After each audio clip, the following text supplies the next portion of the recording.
you don't know me, my name's David Gregory. I was appointed the Strategic Director for the Scottish Attainment Challenge in November, and I've been in post since 20th of November. And it's only yesterday that we managed to get everything organised. So there is a team of people. You will know that there's a restructuring going on in Education Scotland. And while that restructuring isn't enormous, it does take time, and it takes time to get everybody in place, interviews, etc. And I'm really grateful to Brendan for asking me to come along. And when he said about collaboration, I'd already kind of got something in mind, which was about connections. So it does kind of fit what we're going to be doing. I thought it would be helpful to try to get across what the point of the restructure is. We've been given a set of priorities from Scottish Government, and those priorities are the key priorities, and we need to streamline how we do things in order to focus on those absolute priorities. And they will be absolute priorities. So if it doesn't fit in with what we've been asked to do, we will be saying, I'm afraid, we can't help. However, that's going to be pretty unlikely in the case of the Scottish Attainment Challenge.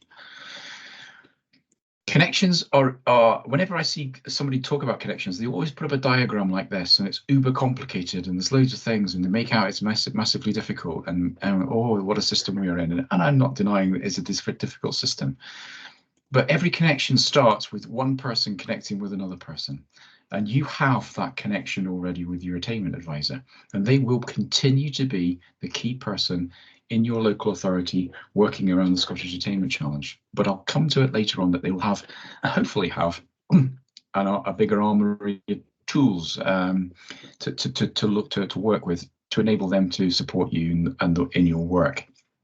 And what we want to end up with is something that is still connected, but much more simple and much more focused on people and much more focused on the learner. Moving away from the convoluted way of connections to a much more straightforward approach to that. Whether we can achieve that, only time will tell, but that's our aim. So while I was appointed the Strategic Director for the Scottish Attainment Challenge, within this restructuring, it was decided to move certain people about, and I've now taken over other groups and other areas of the organisation. And we have decided that we're going to be looking at lifelong learning. So the group will be called Lifelong Learning. It is not a directorate. The regional directorate used to be a directorate. We're not having a directorate because we're trying to stop silo working. So the Lifelong Learning team is, well, it starts with the Scottish Attainment Challenge, and there will be continuing attainment advisor. We will not be able to provide a full-time attainment advisor for every local authority, simply because, like everywhere else, there is no money. So as certain people have got jobs, and I'm afraid I can't share that with you at the moment externally, although I'm sure things are starting to come out. Gillian Hamilton, the CEO, will be writing to directors about the new changes and the way that things will be working. So I don't want to preempt that. But we will be looking at the way we resource our attainment advisors, so that there will not be one single one for every local authority. There will always be a link, and there will always be time, but it will not necessarily be full-time. And like local authorities and Scottish Government, we have no money to backfill people who have got posts in the new structure. And we knew that when we started. However, what this does give us is a flexibility to say, okay, you might only have maybe 0.5 FT attainment advisor, but that attainment advisor will come along with 2 other people at sometimes to work with you and work alongside you on a specific pieces of work around a project. So I can see Susie on the screen. She's already working with, I know she's working with the literacy colleagues in Aberdeen. And those are the kinds of projects we want to get more of. And that's just an example. I just happen to know Susie because I used to be in the north. But now this lifelong learning team consists of early learning and childcare, CLD, families and communities, and inclusion, wellbeing and equalities. It starts at 2 with our speech and language therapists, and it ends at 92 with our adult learning. So it really is lifelong learning. And we've also luckily got the inclusion, wellbeing and equalities team in it, because that underpins everything that we will be doing. And I've just been speaking to that team about how we make sure that they are involved with everything, because if we get that right, if everybody was included and everybody had their learning needs met, everything else would fall into place. So over the next period of time, you will start to see very little difference from many people in terms of what your attainment advisor is doing and how they're working with you and the support you're requiring. But over a longer period, you might be starting to see project work being undertaken, or you'll be asking for project work. This is a piece of work. And not only can we call upon the people, the team here, but we can also call upon Ollie's team and learning, teaching and assessment, because there are no directorate silos. So he and I meet regularly every week. We'll be talking about resource, we'll be talking about where we need to work, and we'll be talking about the people that we needed to support whatever work local authorities are requiring. I'm hoping that this will stop some work being done twice. I'm aware of some work that's going on in the curriculum, and then we're in a particular area, and then we come along and do very similar work, and it's not particularly healthy. We'll also be connecting across priorities, and this diagram is just to give you an idea that there will be a person down the left-hand side there where there's a blank at the moment. Somebody will have a responsibility to oversee priorities that we've been given. So if, as a local authority member, you will know that if you're concerned about attendance and behaviour, or you want to know more about it, or you want to get some good practice, or you want to share things, you'll know who to go to. There will be a link person, a senior person in the team who you can link with. If it's about closing the poverty-related attainment gap in schools, you will know who that is. If it's about the outcome gap in early years, you will know who that is. And we are very aware that we have work going on in regional improvement collaboratives that we have to continue, which is the legacy there. Somebody will be in charge of that. It will be very clear to you who these people are. We will make sure of that. And I was speaking to our comms team yesterday about getting something out to everybody, which is a very clear diagram that shows what everybody's doing, and also having their contact details. And what you'll start to see more of is that on tweets and on our social media messaging, there will be a contact person with their details on it, an email that somebody can connect with. What we're trying to do is start to get connections that are more organic. Now, we understand that in some local authorities, you prefer everything to come through you, and we will know that. So if somebody connects with us directly, we will always come back to you and say, this person has done this, did we want to carry on? But we feel that we're a bit aloof. Nobody really knows who does what, and we want to try to change that. So in terms of transition, over the next few weeks, there's a director's letter regarding the changes and the organisation, but that will be organised by Gillian Hamilton, our CEO. We'll be agreeing the Education Scotland priorities. Now, we already kind of have got those, and we're just finishing the corporate plan to take us to 2025-26. We'll get attainment advisor changes. There will have to be some changes. Certain colleagues have got jobs, and we will have to move some people about. We'll have to make some people maybe 0.5 FTE, but you'll be made aware of those. And I know the grapevine will get going, and I know you'll be wondering what's going on, but you will be told once it's organised. We'd rather have it all done once correctly than have it drip fed out to people incorrectly. We'll be agreeing any project support you wish to have. Now, ongoing work that you've got will continue, particularly with your attainment advisors. The attainment advisors have their own plans that have been okayed with you. You know what they're doing, they will continue. But if you feel that there is or your attainment advisors coming back saying we may have a project that we would be willing to undertake with the local authority, then we need to agree those. And that'll be certainly looking at your data as well with you to see where the gaps are. And then we'll shape the plans for the way forward and share those plans and start making those connections. So that'll be over between now and April. Between now and April, we'll be undertaking that process, so that by the end of April, we hopefully have a plan for the next 12 months, which is a wee bit different than we've normally done it. So then we know what resource we require, you know what we will be doing, we've agreed with you what to do over the next 12 months.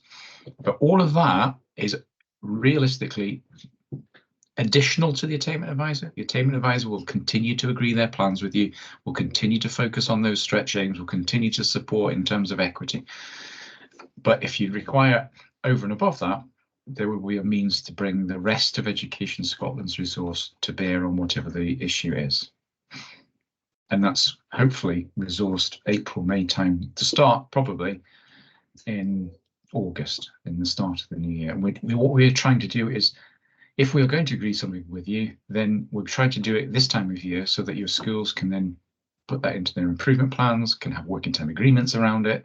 We're not just turning up for a week and hoping. And finally, we're going to learn to say goodbye. And that's possibly the most difficult thing of all. We've got a set of priorities, and we've got a reduced staff. We cannot be all things to all people, and we're going to have to say goodbye to some of the work that we are doing. We'll not just drop it off the edge of a cliff. We will bring it to a halt. We're reviewing that at the moment. We've asked attainment advisors, we've asked other people across the organisation to look at their workload, look at what they think we can bring to a close in a professional manner and close it off so that we have more time and more resource to focus on the absolute priorities. And this is going to be difficult. I liken it to saying goodbye to your children. You bring them up, you try to get them to the point where they are able to be their own people, go out into the world, be confident. And then when you finally say goodbye to them, it's heart-wrenching to do it, and you're constantly worried about them. So it is really difficult to stop pieces of work that we have become attached to, but it's one thing we have to do. Excuse me. The other thing we need to do is stop working in the silos that we've worked in. And that's as Education Scotland's responsibility to do that. We've had the regional working, and we've tried our best to work with the national directorate as well, but it's really difficult. It's been quite rigid, and the folk in the national directorate would say the same thing. And what Gillian is doing with the restructuring is bringing the leadership team closer to the work on the ground, so that we have clear sight between work on attendance and behaviour and the leadership team. And the regional planning doesn't get in the way of that. National planning doesn't get in the way of that. It's quite clear who's in charge of attendance and behaviour, and that then we can drive that through that particular group of people. So we're hoping to be pulling down those silos over the next few while. We're determined to work as a team of people.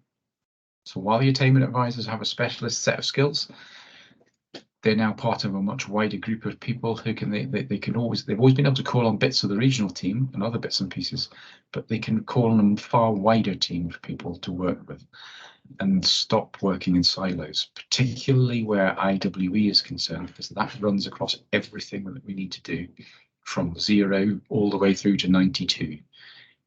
Aspects of that run through everything that we need to do. So that's been a very quick run through of where we're going. As I say, Gillian will be writing out to directors. She's already done that. If you've not caught up with that, she did that before Christmas, just outline why we were doing it and what the kind of overall direction of travel was. But she'll be doing it again now that we've got the structure, and once everybody is aware of how it's working and internally everybody's up to speed with it, she'll be writing out to directors to let everybody know exactly what's happening. I'll end there, and I'm more than happy to answer any questions people may have. Thanks, Dave. Does anyone have any questions? If you do, can you either post them in the chat pane or just raise your hand and we'll bring you in.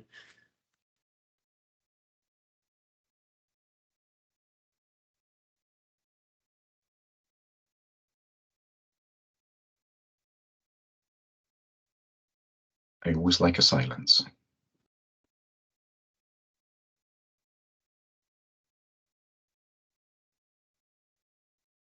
I wish the IWE team had been as silent this morning. They were full of questions. Brendan, if there isn't any questions, I'd just like to say, realistically, from your point of view, from the SAC network, from the attainment advisor point of view, there may be a few changes because we need to move people about, but it's pretty much business as usual, but hopefully a more focused and planned business as usual. And you will get to hear about SRAs and who's in post and who's not in post as soon as we can sort it, to make sure everybody knows at the same time. Okay, there's nothing coming through in the chat pane, Dave. There's no hands up. So thank you again for giving up some of your time this afternoon. I know how busy you are, so really appreciate that. And if anything does arise from the conversations later on, then we'll make sure that we get in touch with you. Please get back to me. Thank you. Thanks you very much indeed, Brendan. Thanks for the time. Bye. Take care. Bye. Okay, so let's move on with the agenda, and we're now going to hear from Local Authority Group 4 around how they have been collaborating over the last 6 months or so. So I'm going to hand over to Craig and Callum and Michelle. Thanks, Brendan. Good afternoon, everyone. I'm just going to take a couple of minutes of your time, and then I'll hand over to Callum and Michelle, representing Glasgow.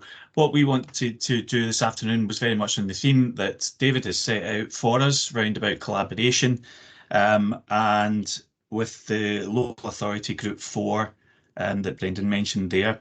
So just to quickly kind of backtrack a little bit in the sense of the 6 local authorities identified on the screen that you should be able to see just now. And that really started from the development of the Glow Teams page that we all have access to. And what happened was there was initial communication on that page round about the question of what people were doing around tracking and monitoring, and particularly within the senior phase.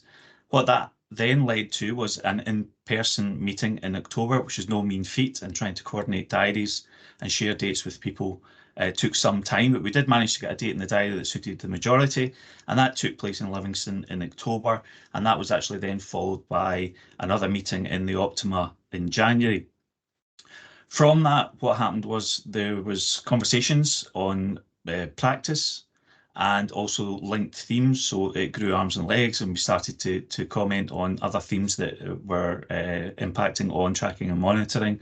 But through that, I think the important outcomes from that was that we grew more accustomed to sharing work, good, bad, or indifferent, and also the level of trust was developed, and also reassurance as well. Can I just check that you can see the slides on your screen? Can I get a, is there a, there's, okay, so I know that's fine. See them, Craig. That's right, that's absolutely fine, thanks. And then we started to ask, well, what else could we do because of that output that we had through our conversations? And we felt that there was certainly some mileage left in being able to share practice and actually share at school and establishment level the practice that people were taking part in, to explore the positives from that and the impact from work that's been going on, and also to challenge each other, and most importantly to exemplify the work of important individuals in our local authorities. So as a result, then we, as I say, we started off with looking at the tracking and monitoring publication from ourselves in Education Scotland in collaboration with, I think it was over 70 head teachers across the country, which was released in October. And that reminded us of our collective responsibility, not just in tracking and monitoring, but we took that as a read that it was actually for everyone across the piece. That then developed into looking at more focused discussions on data, and we had colleagues from our local authorities who dropped into meetings and presented, and that again reminded us of the effectiveness of using that knowledge from colleagues and the skills from colleagues within our local authority to help really impact positively the learners' lifelong learning journey that they were actually on. So to give a bit more of a kind of specific example in that, I'll hand over to the team advisor supporting Glasgow, Callum McFarlane, who will then pass on to Michelle Stewart from the authority. Thanks. Thanks, Craig. And Craig, apologies, for some reason I can't see the slides. That's why I was obviously. You spooked me there, Callum. So apologies. And good afternoon, everyone. Collaboration is an interesting word, don't you think? It's a word that's kind of often branded about in the education system. A word that seems straightforward at surface level, but is actually hugely complex in nature. For me, effective collaboration works best when there is something in it for everyone, for both parties to get something out of it. It's also challenging as it involves human beings, and well, as you can guess, human beings are very complex creatures. However, When it works best, people involved in collaboration understand what it aims to achieve. Usually there are effective relationships, effective communication, and there's a clear mutual vision. The answers of collaboration lie in this room. We all ultimately want the same thing, to improve outcomes for children and young people. And the fact that we can do this more efficiently and effectively together is better. Through my involvement within this kind of network and collaboration and with Glasgow City, again, going back to that kind of relationships theme, we are collaborating with others, sharing learning, listening to others and striving to get these results. We know that to do this well, we cannot do it alone. Working with you in this virtual room is where it will happen. I will now pass you to Michelle, who's going to share with you from her perspective how collaboration works in Glasgow. Thanks, Michelle.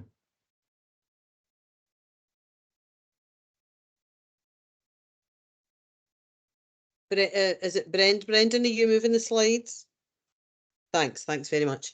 I really wanted to start off today with just I've been fortunate enough to be with the SAC Leads project now for the past 7 years or so, and I'm so glad that we're all able to meet again face to face most of the time and get back to working together and collaborating. Inter-authority work has really been important for us in Glasgow, and sharing some of the key challenges and solutions with each other, with my colleagues, my peers and other attainment advisors across the networks that we have been really important. And one of the key pieces of work really, which has then sprung on to some of the things I'm going to talk about today that have been happening in Glasgow, have been some of the work that we did with colleagues on peer reviews and what peer reviews look like, and looking at the theory, and we had invited guests and speakers. We all met many a time within Glasgow and mainly North Lanarkshire at that time with our colleagues, and looking at peer review processes. That was all pre-pandemic, and they have certainly led to what we had with peer review processes for our head teachers in Glasgow, which mainly at that particular time concentrated on that whole aspect of making sense of data, which again was extremely well supported by our now and previous attainment advisors. And that collaborative working, as Craig had already described there about the tracking and monitoring tools, certainly we have one of those in Glasgow, and the conversations that we've had around that table has really been brought back to those colleagues in the city who have responsibility for that. And we've been asking some of the difficult questions in and around that about how are these systems sustainable, the costs involved, etc., and really learning from each other. And most recently, when we come off this meeting today, I have a meeting with another colleague from North Ayrshire, and we're looking to see how we can collaborate and share ideas around the work that we have with the EELs, the Excellence and Equity Leads, who are within our early years establishment. So it really is beneficial, and personally I'm really looking forward to getting back to connecting and looking at how we work more in the future. Could I have the next slide, thanks? Those initial peer reviews that we had have certainly evolved in Glasgow. So most of what I'm going to speak about now is then work that we've evolved from that collaborative work we did with inter-authorities. And we have in Glasgow about 80 currently 80 full-time equivalent additionality staff who are in our primary schools. We call them challenge leaders of learning. Everyone's a leader of something in Glasgow. And this collaborative connections is an absolute key and central feature of the professional development that we have out there. A lot of the collaborative work that our colleagues, our challenge leaders of learning, have is based on a growth coaching model, and with our own central team, who again are working with the SAC Leads, are supporting the collaborative networks for sharing practice. Promoting supportive teacher peer observations has been a well-designed and effective process. We call it Polly. I'm not going to read the anagrams out, they're all there for you on the slide. And it's been really key in developing effective teaching and learning. And again, learning from each other, teachers learning from each other about approaches to develop supporting literacy and numeracy within our establishments. So that has become a real key feature in Glasgow from that previous work around peer reviews. Next slide, please. These key headings here will not be of a surprise to any of you. I mean, lots of them there are work from the SAC leads and attainment advisors in Education Scotland.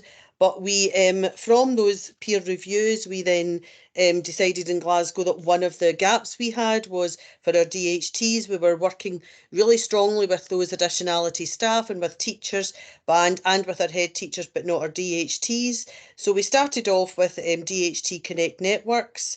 We now to date have 5 cohorts with 134 deputies participating from across the city. They started off being taught inputs, again, in collaboration with our Education Improvement Services staff, our attainment advisors, past and present, and other colleagues who have specialities and expertise in some of these themes above. These sessions have really now evolved and contain lots of time for professional discussion, collaborative engagement, and sharing practice around these key inputs. And most recently, we have just expanded those cohorts through demand to include our secondary and ASL colleagues. Can we pass this slide on? Thanks. Just a few wee comments there from our DHTs and how they're finding those opportunities to collaborate together. Really worthwhile, and to share practice and exchange ideas with each other. Next slide, please. We also, the peer reviews that we had, as I said, had focused mainly on making sense of data, looking at ASL data, sharing all the data that's there within the focus tool in Glasgow. And this is then developed by head teacher request really into what we have as conversation cafes. And they provide a forum for peer collaboration and sharing practice. And they've recently featured on Education Scotland's social media. These are opportunities for head teachers to work together, to share ideas and plan further activities within their establishments.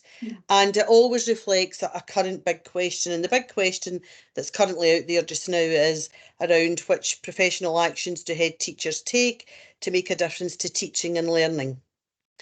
Some of the key processes and improvement themes highlighted during these discussions have been, can we move the slide on, thanks? Around classroom observations, coaching and modelling within the classroom, professional reading, peer collaboration and visits. And the most recent of these took place yesterday, and that was again, we had some these are designed and led by head teachers for head teachers. My role in it really is trying to do some of the administrative work around that and taking some of the pressure off them and getting materials, etc. ready. It also involves professional reading. And yesterday there was a key feature and key input from heads sharing how they use recording formats, how they share feedback with their staff, and how they then try to move things forward through professional learning, looking at effective teaching and learning. As an aside, I've also been fortunate enough to do a little bit of work out in Malawi, working with senior leaders out there. And some of these ideas and structures that have come from these conversation cafes I've managed to incorporate and use really successfully with head teachers out there. So although they're working in a completely different context, it's interesting to see that everybody has the same kind of support needs and challenges out there within their system. So that's just a few ideas around how collaboration and original work with our Education Scotland colleagues and other peers and SAC leads across the authorities have helped support some of the collaborative work in Glasgow. Thanks.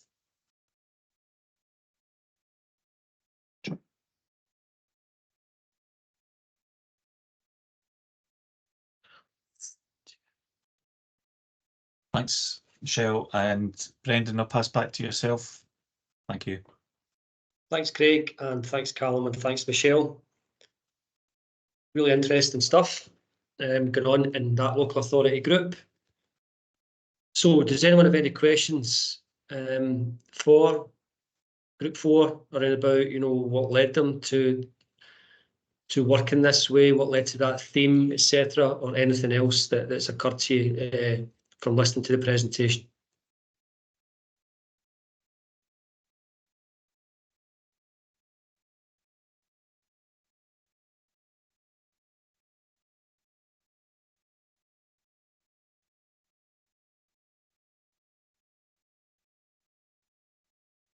As far as we're aware, that group 4, I think, is the only group that's developed a theme in that way and taken it and kind of come together fairly regularly as a network group. As far as we're aware, that might have happened elsewhere, we're just not fully aware of it. So I think, as Craig said at the start of the presentation, the opportunity, I suppose, was there from the outset when you had access to the Go teams, etc. But when we get into the breakout groups, we're really keen to hear, that seems to be working at the moment for that group, and we're very honest about the challenges around about getting people together, etc., face to face and on teams. But how can we, as a team who run the network, help to facilitate that kind of work more effectively? Or indeed, do we need to be thinking about that? Because there will be other collaborations taking place beyond here. But is there more we could be doing, I suppose, to facilitate that kind of work that you've just heard about? There'll be a chance to kind of talk that through when you get to the breakout rooms. I don't see any questions coming through. I don't know if anybody else, Amanda, if you could see anything that's coming through in the chat. No, nothing there, Brendan. Okay, so thanks again to Craig, to Callum and to Michelle.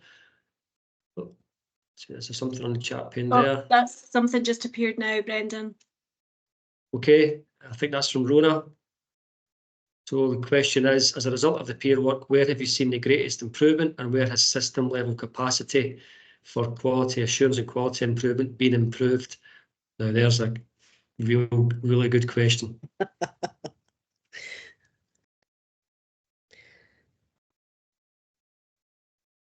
Do you want me to try and answer that?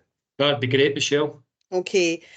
I think, as you've seen, there were those key headings there that would be very familiar to anyone who's been involved in SAC.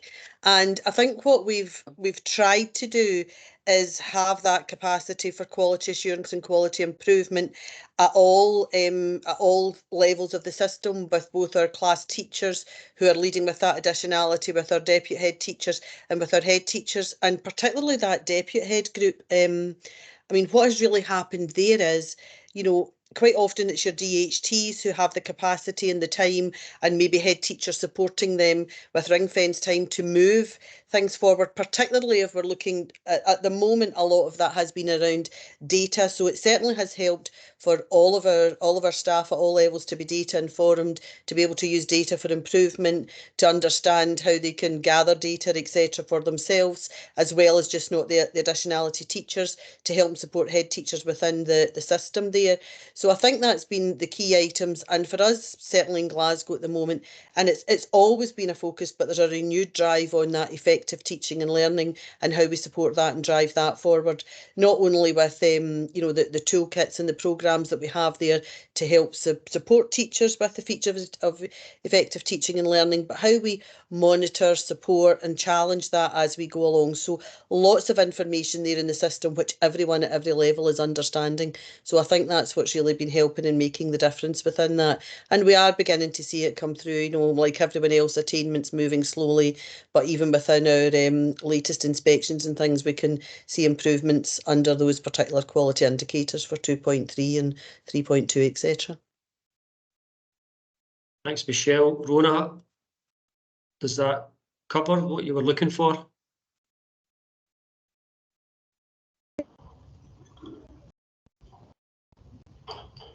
Hi, Brendan. Yes, it does. Thanks very much, Michelle.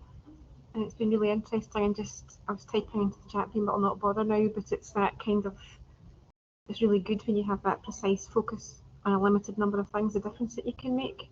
Yeah. So even at the scale across all that number of authorities, it's good to see that that's making a difference, because we're doing things like that over there, Rick, but that's over a much bigger group. So it's really interesting to hear that.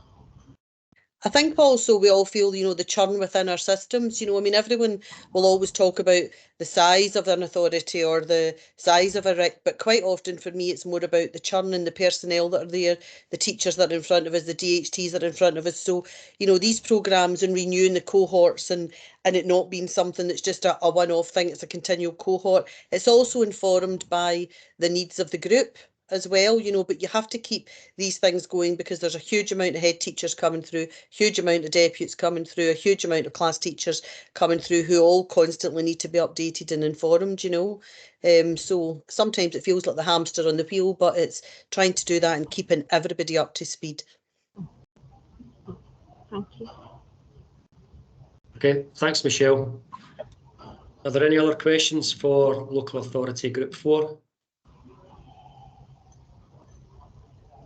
Brendan, Amanda? I'll ask a question. Yeah, that was great. Thanks to Craig and Callum and Michelle. And I suppose it's great to hear how that's impacted in Glasgow and practice in Glasgow. And I'm interested to know, have the other local authorities benefited in the same way? You know, have they been able to kind of take something forward as a result of the collaboration amongst themselves? Don't know if Craig or Callum. Yeah, I'm happy to come in, and I haven't checked to see colleagues from South Lanarkshire, which is the local authority that I support, if they're on the call, and of course they can come in and comment as well. But what it's done is it's sparked a real kind of strong piece of work around about data for improvement and that collective responsibility that I touched on through the tracking and monitoring resource, and that was very much used in raising attainment, the launch of a raising attainment strategy within South Lanarkshire, with a keen focus on the data as being a responsibility of all. And they have launched and they demonstrated to the family group as well what they've been working on in terms of an impressive spreadsheet document that is able to filter and help target that resource where it's most needed within the SAC programme, but also beyond that, how it can be used to track throughout the BGE and how it can be used to collect data from schools, so that it's live data that schools actually have and are able to act upon. But most importantly, it's available and easy to use across the full system, and so therefore it's that responsibility for tracking meetings with teachers at different stages so that they're informed and they're able to access that data just as easily as senior leaders. And so I guess it's that shared responsibility that's come from the work that has been discussed in this family group that has developed in South Lanarkshire. Callum? Thanks, Craig. Just to add to that, Craig, I think obviously I'm just thinking back to that particular session that we had where we were sharing learning from each local authority around about how we track and monitor. As a result of that, that has then led the local authority that I help support to rethink about their priorities, think about how they can best maximise their tool in order to maximise the outcomes for children and young people. And then as a result of that activity that we've had internal as a group, the likes of Inverclyde and Renfrewshire Council have both come out to visit Glasgow to then see how we use a track and monitor tool in a Glasgow context. So I suppose there's been a reverberating kind of effect, or a domino effect of the connectivity that we've had within our group, how that's cascaded out to other authorities within other groups. Thanks, Amanda. That's great. Thank you. Thanks, Callum and Craig.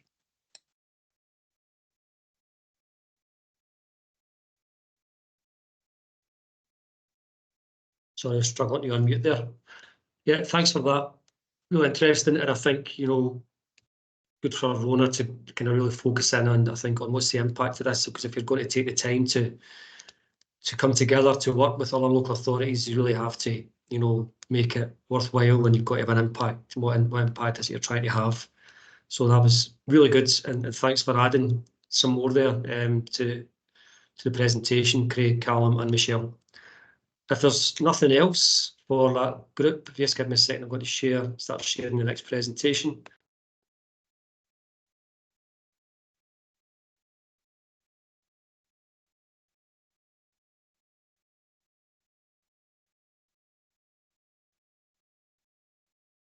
So we're now going to hear from Lindsay Bull and Mark Coyle from East Ayrshire and Inverclyde.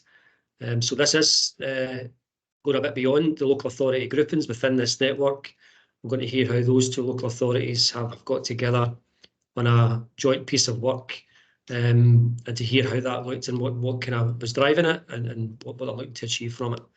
So I'm going to hand over now to Lindsay and to Mark. Thanks, Brendan. Hopefully everybody can hear me okay. I get the duty of going first, and then Mark is going to join in around about slide 4 or 5. Next slide, Brendan, please, if you can. The context that we're going to talk about this afternoon around collaboration is very much starts off with the governance boards that we had in East Ayrshire to begin the process from 2017 onwards.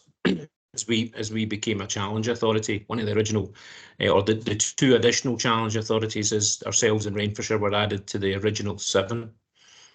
We started off with a governance board which was chaired by the Deputy Chief Executive of East Ayrshire Council, called the Equity and Attainment Board, and I had a couple of star guests or celebrity guests on the panel, so to speak. Keir Bloomer and Harry Burns were there representing their interests as critical friends, effectively, from other walks of education life across Scotland. There were deep conversations around the utilisation of the funding that was coming into East Ayrshire Council at that time. I'm not going to say it was the best fun I've ever had over a 2-hour session. They were very dry and thoughtful sessions, and looking deeper into the quarterly reports. I know that those of us who were in challenge authorities will remember the quarterly reports with glee, or otherwise. We've drilled down into those quarterly reports in terms of what key strengths were we reporting on, and what areas of development did we have to continue with. So there were some wide-ranging and deep conversations about the utilisation and focus of the funding that was coming into the authority, and rightly so. And that gave us a chance to have some kind of quality collaboration. That's morphed in the last few years, on the second bullet point, into the Children and Young People's Impact Forum, or SIPIF as we like to call it. I know our colleagues in SIPIC probably should have trademarked that, but we've changed the C for an F, so to speak. That's been running for the last 2 or 3 years. From just before the pandemic, actually, was when we set it up, and it's been going strongly since then. It changed the flavour of discussion to be more about impact. What were we actually doing with the funding? What difference was it making to children, young people and their families across East Ayrshire? We started off with a critical friend from Dundee City, who originally came into East Ayrshire to support discussions around our literacy programmes, and we were collaborating on those.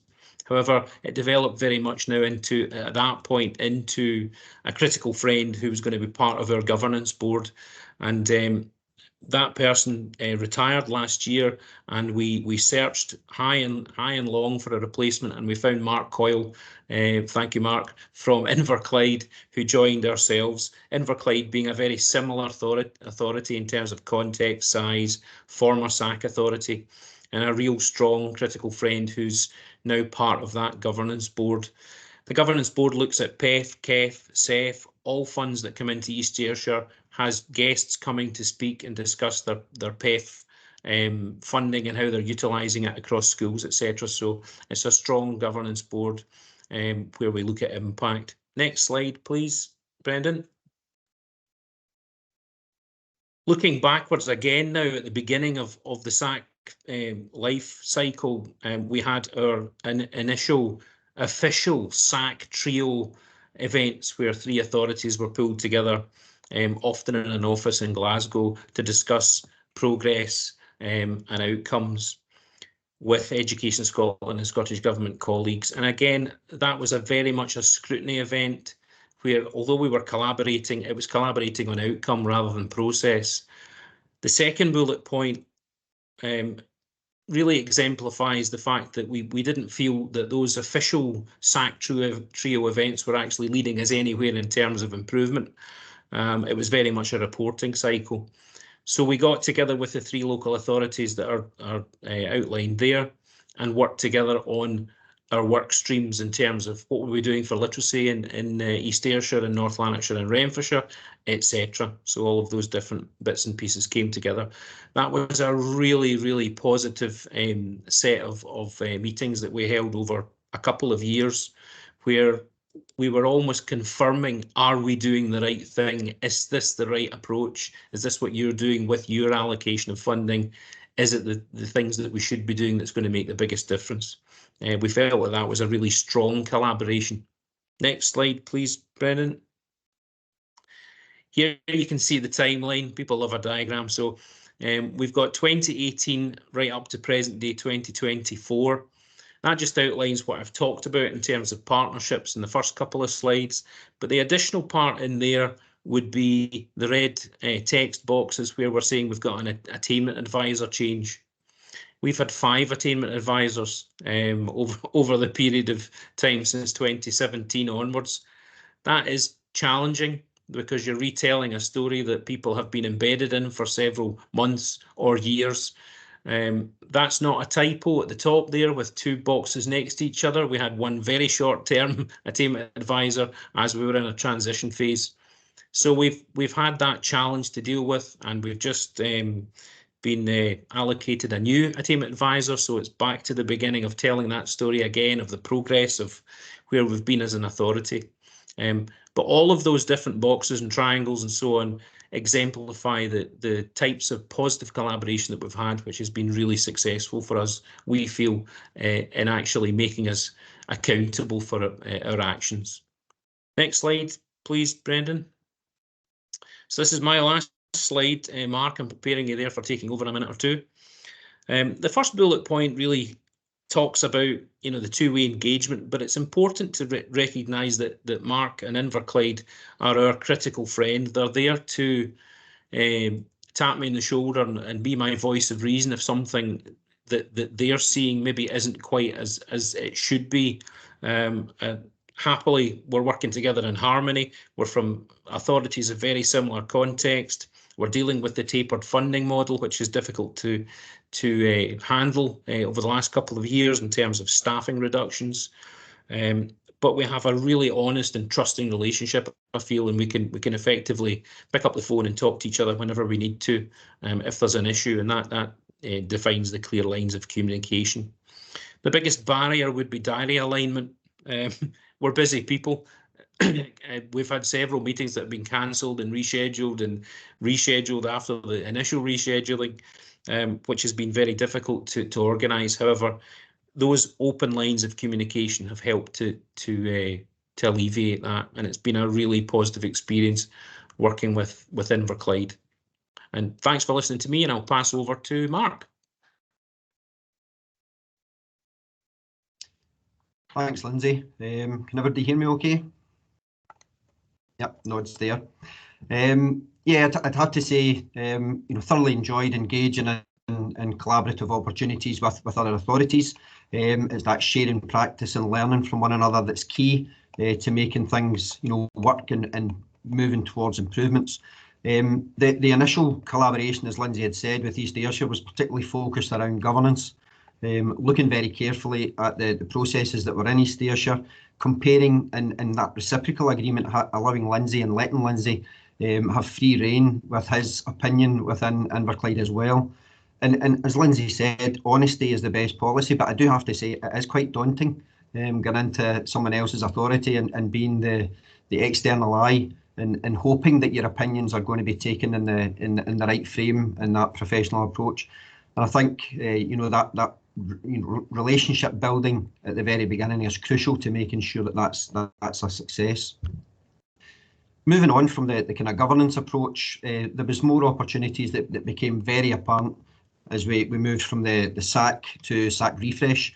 The initial one was the stretch aims methodology. How were we working within Inverclyde, and sharing that process to ask East Ayrshire how they were working, partly for an affirmation to look that we're along the right lines, that we have the stretch aims where we think we should have them, we have the processes in place, and have the data tools to connect it all together. That then led us on to, well, if you're looking at ASIL data or L5, L6, you know, what data links you to literacy and numeracy pedagogical impact? How are you maintaining levels that you have within there? What interventions are making the biggest impact, and how are you building towards that sustainable model?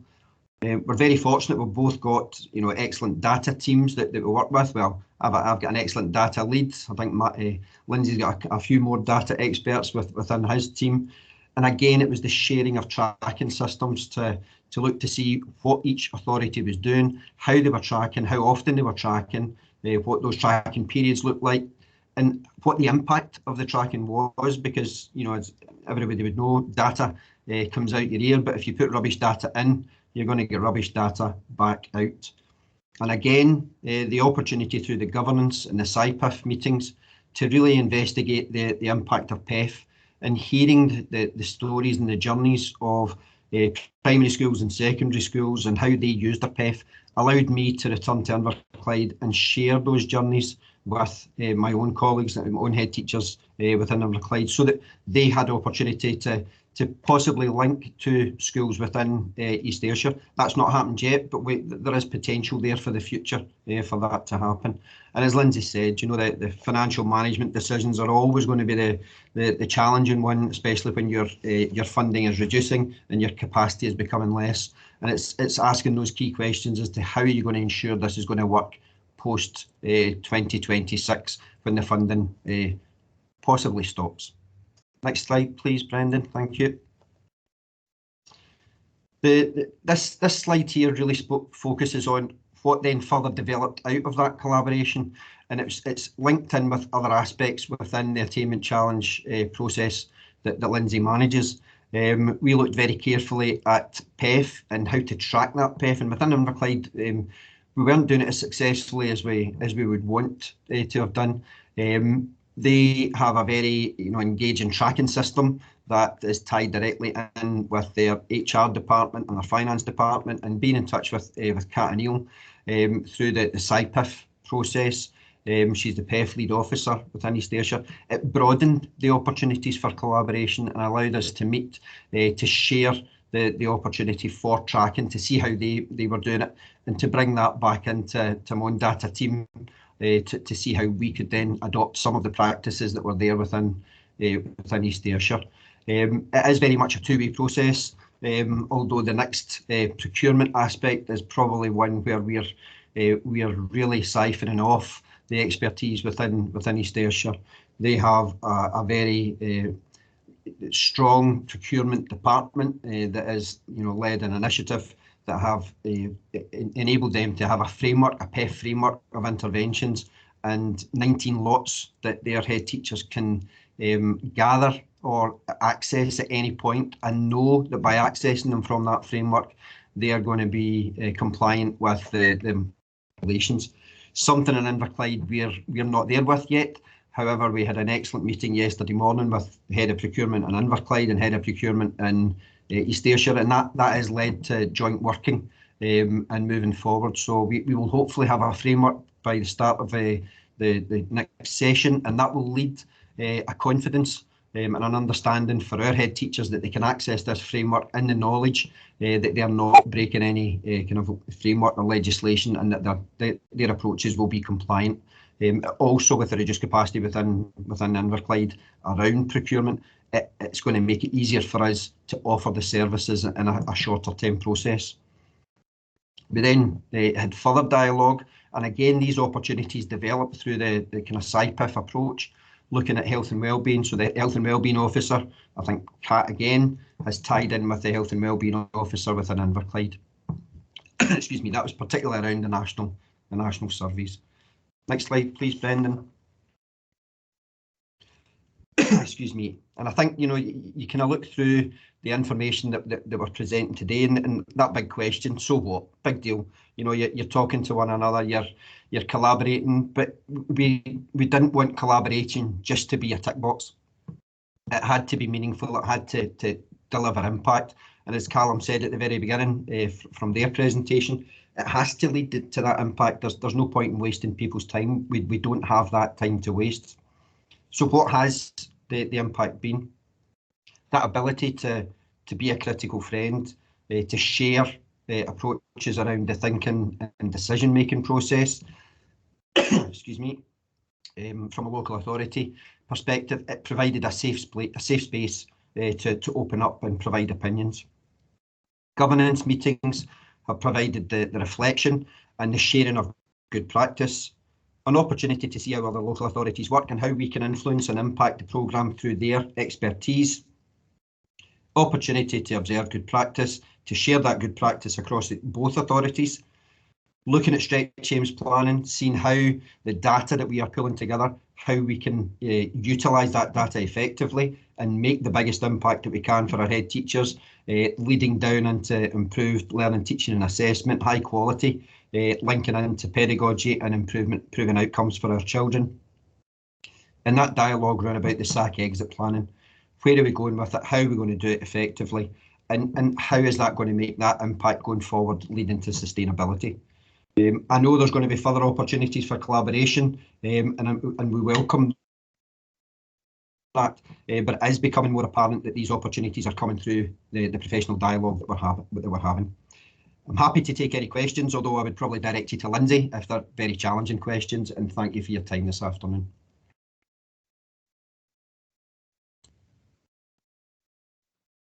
Great stuff. Thanks very much, Lindsay and Mark. Really interesting.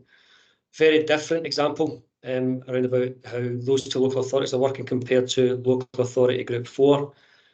So I found it really interesting, Lindsay, very early on in the presentation, how you've started to get more value from your own kind of network that you'd set up with the same local authorities, but away from that kind of more formal structure. Because that's one of the things that we're trying to explore today and beyond today, you know, is the network restrictive in terms of helping me to work together, or it's helping? Do we need to rearrange how the network, the groups are organised, for example, or do we not need to worry about that at all because you're already working effectively with each other beyond the network, and the network serves a different purpose?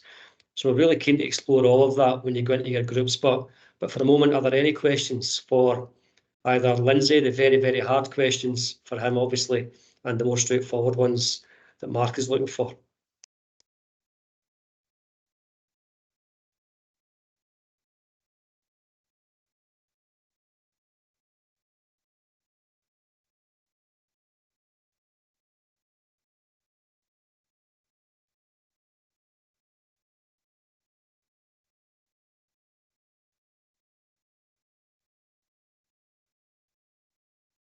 So not a question from Rona, but just a comment alluding to one of the things you said, Mark. Looking good to see that having a SAC exit strategy as a theme that is coming through from your work.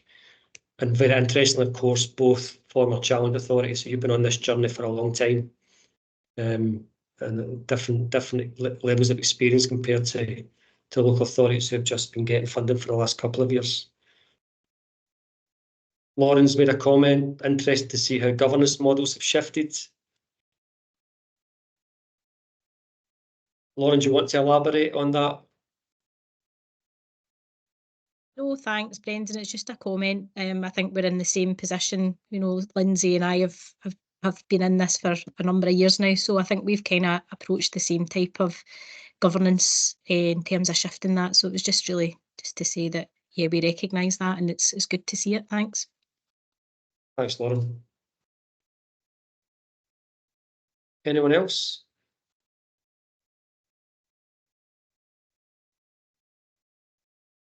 Callum's made a comment. Great to see that you agree, Mark, on making a genuine collaboration as opposed to branding it about as a collaboration for impact. Yeah, I think having that common interest, that common themes, burning issues, etc. I would guess it really helps. We've got a real purpose then of coming together.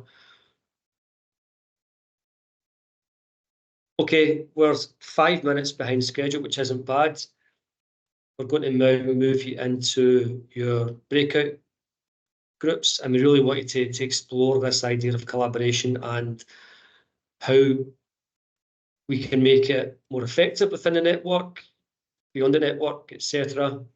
you know, you're going to be asked to consider themes, burning issues, similar to what we heard from Lindsay and Mark. You know, maybe that could help us to group you at a future network, etc. We're going to give you 45 minutes, so we're going to stick to that time for the conversation. So I can see attainment advisors are posting the links to the various breakout rooms on the chat pane. Can you all return to the main room here at 3:20, and we'll have a very brief plenary and round up at that time, and we'll definitely still get finished per 3:30. If you're in doubt as to which group you are in, if you give me a second, I will post that. I'll put that up on the screen. But until then, I'll see you all back here at about 3:20.